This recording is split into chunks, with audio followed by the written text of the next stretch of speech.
Beloved starseed of Gaia, do not rush the transformation written across your face. Something unexpected is preparing to reveal the light you have carried all along. I am Alaya Ra, Pleiadian emissary of the High Council of the Seven Sisters. Your face is not merely changing. It is becoming a mirror of remembrance, and your star family is asking you to wait a little longer. By the end of this transmission, you'll understand exactly how to receive Pleiadian light codes through the recognition already awakening within you. But here's the first revelation. The surprise waiting for you is not about becoming someone else. It is the unveiling of the divine blueprint your soul brought from home. This isn't content, it's a light code transmission. Something within you recognizes home. The Pleiades are answering through your heart, your presence, and the quiet radiance returning to your features. Like this transmission to send a signal to your Pleiadian star family I remember. Welcome home, beloved. You are remembering because it is time. Before we go further, if something in you feels ready to remember more, the sacred Pleiadian guide for remembrance is waiting for you. It was created as a gentle companion for those moving through heart awakening, identity shifts, and the return to their deeper soul frequency. You'll find it in the first pinned comment below this video, available for those who feel called to receive it now. Allow it to meet you at the pace of your own unfolding. You do not have to force remembrance, and you do not have to understand every sensation that moves through you. Sometimes the soul remembers through a sentence, a symbol, a quiet feeling, or a sudden sense that something familiar has returned. Let this guide be a soft place to land as you move through those inner changes. And now, stay with this feeling because the message is not only about what is waiting for you externally, it is also about the version of you that is being revealed through your face, your presence, and the way your energy is beginning to meet the world. There is an outer reflection of an inner event taking place. Something within you has been rearranged. The parts of you that once lived in separate rooms are beginning to recognize one another. The guarded heart is speaking to the tired mind. The wounded self is being welcomed by the wiser self. And as this inner reunion takes place, the changes may become visible in the most intimate and unexpected way.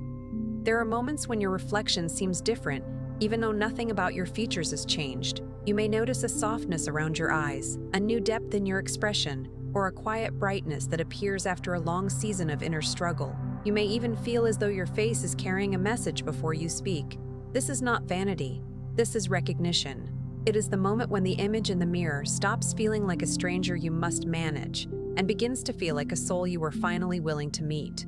Perhaps you have caught your reflection in a window, in the dark screen of your phone, or in the soft light of morning, and for one brief second you saw something you could not explain.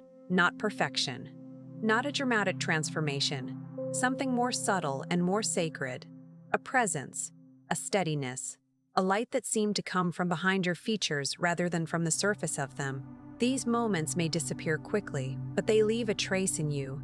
They remind you that the face you have been learning to criticize is also the face through which your soul has been trying to speak. Your face is one of the places where your inner frequency becomes visible. It carries the weather of your inner world.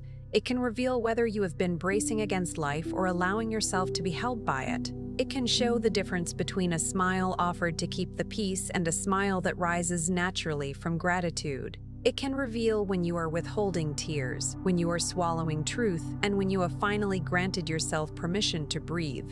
The face is not a mask unless you are forced to make it one. In its deepest state, it is a doorway between the unseen and the seen. For so long, you may have looked at yourself through the expectations of others. You saw the marks of exhaustion, the years of self-doubt, the changes you were taught to criticize, and the parts of yourself you believed needed to be corrected before you could be loved. You may have stood before the mirror carrying an invisible measuring stick, comparing yourself to faces shaped by different lives, different circumstances, different forms of light. You may have inherited the belief that beauty was something you had to prove, preserve, or earn through effort.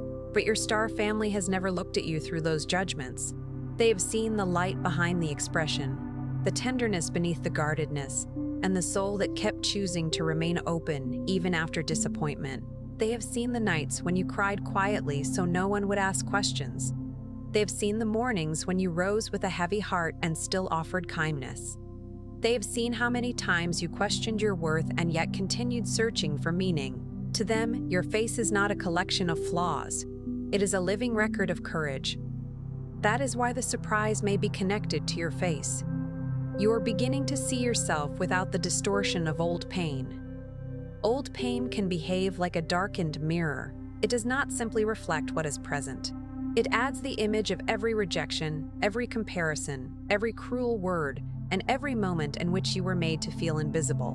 When you look through that mirror, you may believe you are seeing yourself, but you are actually seeing the conclusions you formed about yourself while trying to survive.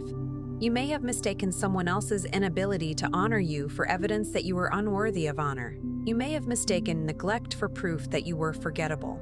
You may have mistaken criticism for truth. The face you are waiting to recognize is not necessarily a younger face, a more perfect face, or a face that conforms to someone else's idea of beauty. It is the face of someone who has returned to themselves. It is the expression that appears when you no longer need to perform strength, hide your sensitivity, or apologize for the depth of your feeling. It is the face of a person who has stopped asking, "How should I appear so that I will be accepted?" and has begun asking, "How can I remain present with who I truly am?" There is a profound difference between changing your appearance to escape yourself and caring for your appearance because you are no longer at war with yourself. The first is driven by shame. The second is guided by love. When love begins to guide you, you may still choose to change your hair, your clothing, your routines, or the way you express yourself. But the movement comes from celebration rather than rejection. You are no longer trying to erase the person in the mirror. You are learning how to honor them. Something has been changing in the way your energy moves through your eyes. The eyes often reveal what the mind tries to conceal. When the heart has been carrying grief, the gaze can become distant. When the soul has been living in survival, the face can appear tense even during moments of peace. You may have learned to scan every room for danger, to anticipate disappointment, or to search for signs that someone was about to leave. The body remembers these habits, and the eyes can hold them long after the circumstances have changed. But as you release the burden of being misunderstood, your expression begins to return to its natural frequency. The gaze becomes less defensive. The eyes no longer look constantly beyond the present moment, searching for the next threat or the next approval. They begin to rest. They begin to receive. This is why stillness can sometimes feel unfamiliar during awakening. You have spent so long preparing for what might go wrong that peace may initially feel like an empty space. Yet slowly, your eyes learn that they are allowed to remain here. This is the quiet surprise. You may soon realize that you were never as lost, unattractive, or disconnected as the old story made you believe. You were looking at yourself through a veil that was never your true identity. The veil was woven from fear, conditioning, and borrowed opinions. It was made from moments when you were too young to understand that another person's judgment was limited by their own wounds. It was made from the times you were praised only when you became easier to control. It was made from the belief that being loved required becoming less complicated, less emotional, less luminous, or less alive.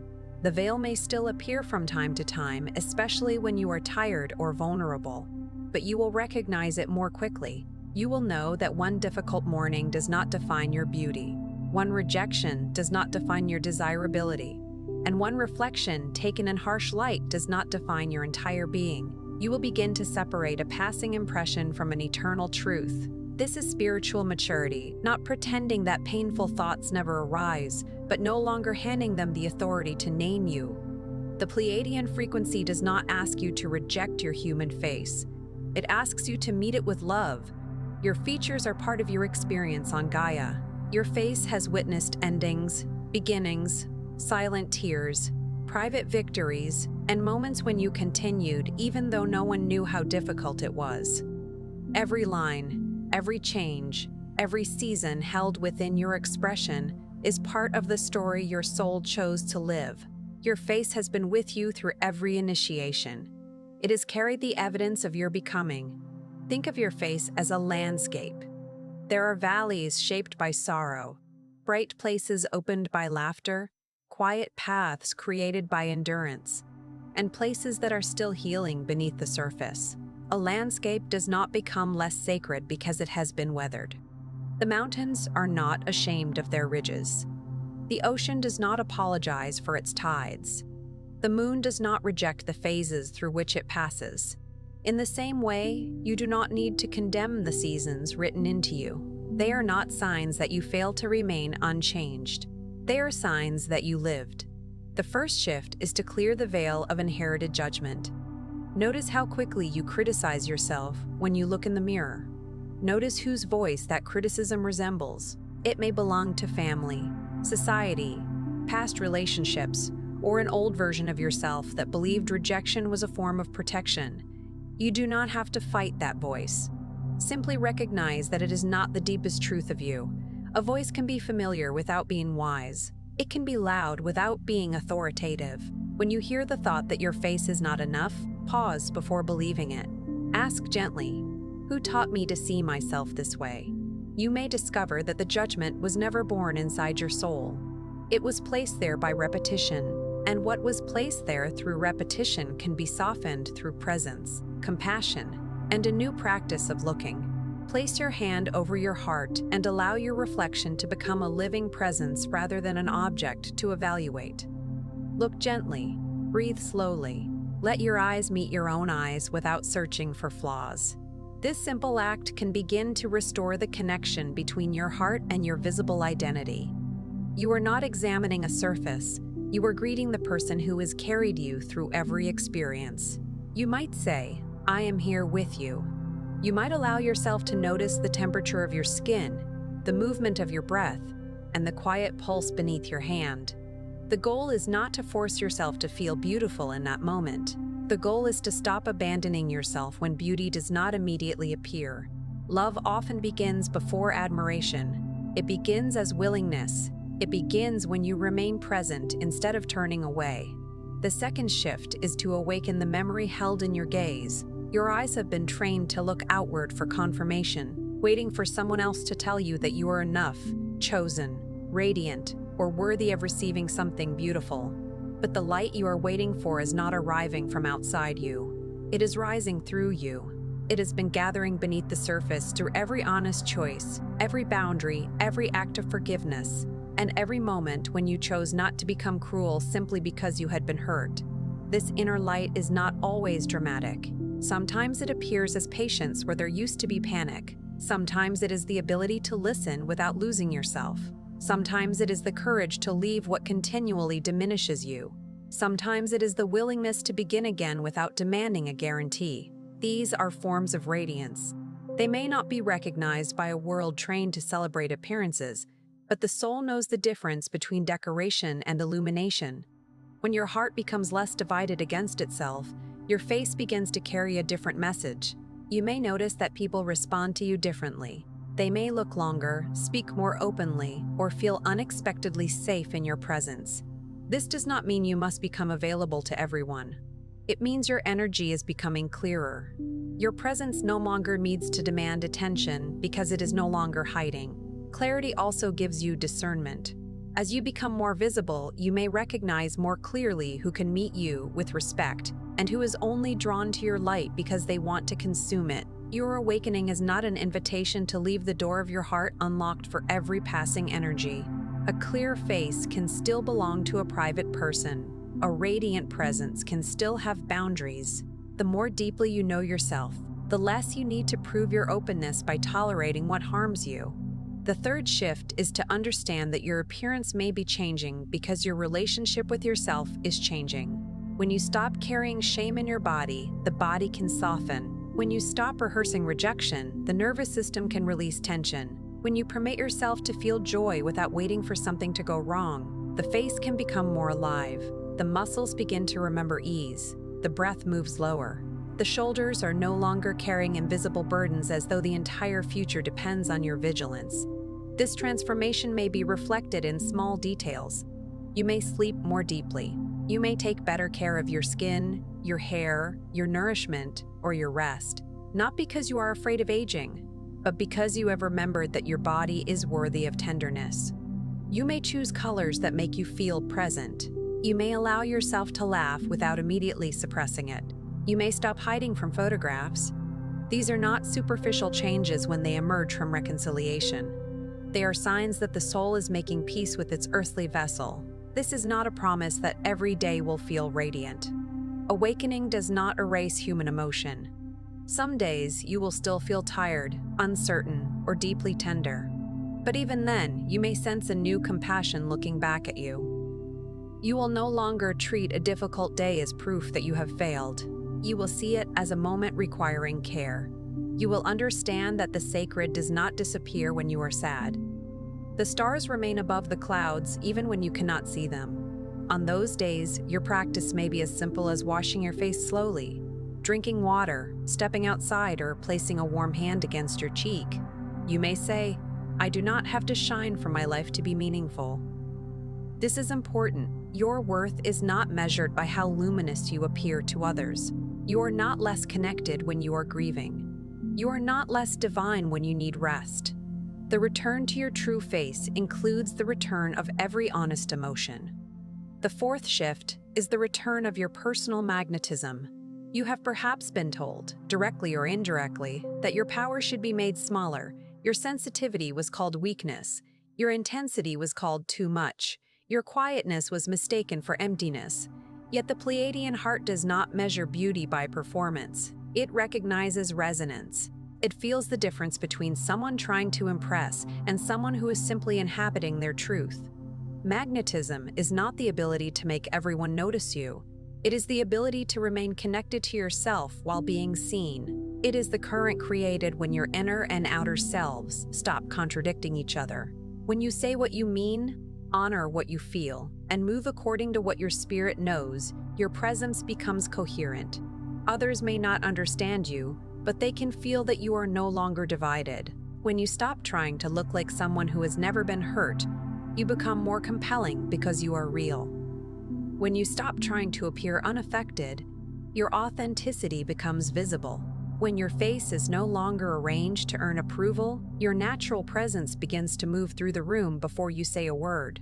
There is a quiet authority in a person who no longer needs to convince the world that they belong. Your magnetism may also return through your voice, your gestures, and your timing. You may find yourself speaking with less explanation. You may stop filling every silence. You may allow your smile to reach your eyes. You may notice that your energy remains with you rather than rushing ahead to manage another person's perception. This is the body learning that it is safe to occupy space. The fifth shift is learning to receive the surprise without immediately questioning it. Perhaps a compliment arrives. Perhaps an image of yourself catches you off guard. Perhaps someone reflects back a quality you had forgotten: your warmth, your brightness, your calming presence, your eyes, your smile. Do not dismiss it automatically.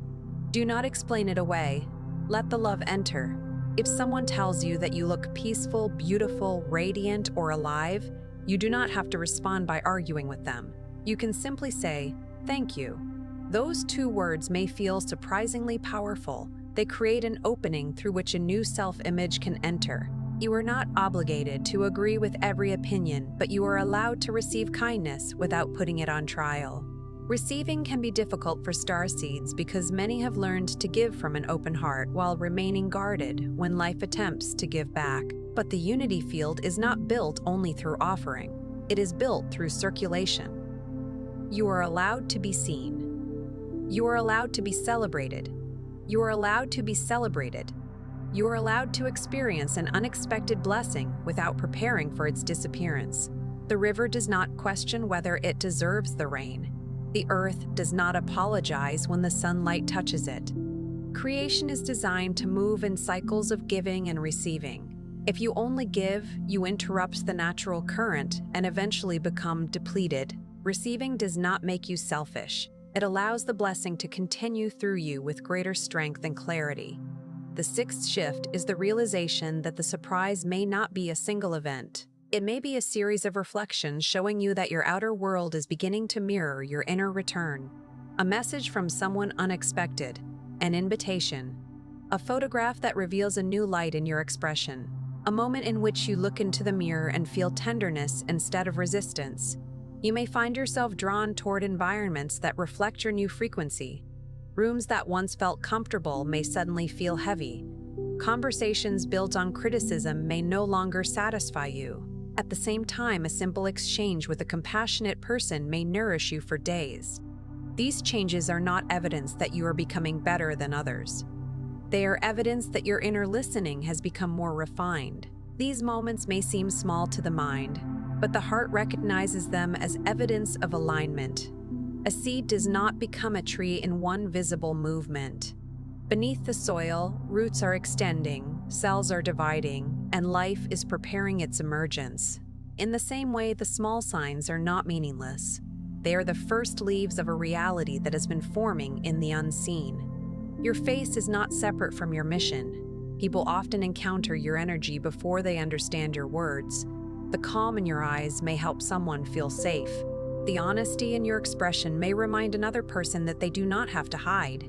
Your smile may carry more healing than you realize, not because you are responsible for saving anyone, but because authentic presence gives others permission to return to themselves. There are people who will never remember the exact words you spoke, but they will remember how they felt in your presence. They may remember that they could breathe more freely. They may remember that your eyes did not turn away when they were vulnerable. They may remember a moment of laughter that interrupted a difficult season. This is part of your service, not through performance, but through embodied truth. And this is where the deeper revelation opens. The source is not asking you to wait because you are being denied. You are being prepared to recognize what is arriving. If the blessing came before your self-image had transformed, you might overlook it, distrust it, or believe it belonged to someone else. The waiting has been teaching your heart how to receive without abandoning itself. It has been teaching you to distinguish between longing and alignment, between urgency and divine timing, between the desire to be chosen and the knowledge that you are already held. You are not being delayed from your life. You are being released from the identity that could not recognize the life meant for you. The old identity might have called peace boring, healthy love suspicious, and visibility dangerous, and might have pushed away opportunities because they felt too good or accepted crumbs because they were familiar. But the person emerging now is learning to recognize what nourishes them. The surprise waiting for you may touch your face because your face represents the meeting point between who you have been and who you are becoming. It is where the hidden becomes visible. It is where your history and your future meet in one expression. It is where the world may finally see what your soul has been carrying all along. The face does not erase your past. It allows the past to be held within a larger truth. Your star family does not ask you to become unrecognizable. They are guiding you back to the expression that was always yours before fear taught you to conceal it. Before you learned to monitor every reaction, there was a natural way you looked at the world. Before you learned to shrink your joy, there was a spontaneous brightness in you. Before you decided that vulnerability was dangerous, there was an openness that knew life could still be beautiful. There is a version of you who no longer checks the mirror for permission to exist. There is a version of you who can look at their own face and say, I know what you survived. I know how hard you tried. I know how much love you still carry. You do not have to earn your right to be here. This voice is not loud or dramatic. It is steady, like a lamp kept burning through the night. That is the face beginning to emerge. It may appear when you are not trying. It may rise while you are helping someone, listening to music, preparing food, walking beneath the sky, or remembering something that once would have broken you. It may appear in the quiet after you have finally told the truth. It may appear when you choose rest instead of punishment. It may appear when you see your own humanity and decide that it is worthy of belonging. Tonight, if you feel guided, stand before a mirror in a quiet space. Do not search for a future version of yourself. Look at the person who is present now. Soften your jaw, release your shoulders, breathe into your chest, and say, I meet myself with love. I release every false reflection. I allow my true light to be seen. Then remain still for a few moments. You may feel emotion. You may feel resistance. You may feel resistance. You may feel nothing at all. All of it is welcome. The activation is not enforcing a vision. It is in ending the war with your own reflection. You are not trying to manufacture a mystical experience. You are practicing a sacred form of witnessing. You are showing your nervous system that your own gaze can become a place of safety, If tears come, let them come. They may be the body releasing years of being evaluated without being comforted. If anger comes, listen to what it protects. If numbness comes, do not shame yourself for it. Numbness is often a bridge between overwhelming feeling and safe feeling. Even silence can be part of the healing. The mirror does not demand that you perform transformation. It simply asks you to remain. And when the surprise arrives, you will know why you had to wait. You will understand that it was never only about how others would see you. It was about whether you were ready to see yourself through the eyes of unconditional love. It was about becoming available to the blessing without handing your identity over to the blessing. It was about discovering that recognition from the outside can be beautiful, but recognition from within is what makes it real. Before you scroll, take a moment to be part of the unity grid forming here. Drop one heart intention in the comments, something real, then respond to someone else's with love or encouragement. This isn't content, it's collective Pleiadian reunion. Energy multiplies when hearts connect. If something in this message resonated with your soul, don't keep it to yourself. Someone in your orbit is waiting for this exact activation from their star family. Share it. And if you felt your heart open, subscribe. Stay connected to the frequency. You're not just watching, you're remembering. This is your sacred space. Your Pleiadian family is here, and we're just getting started.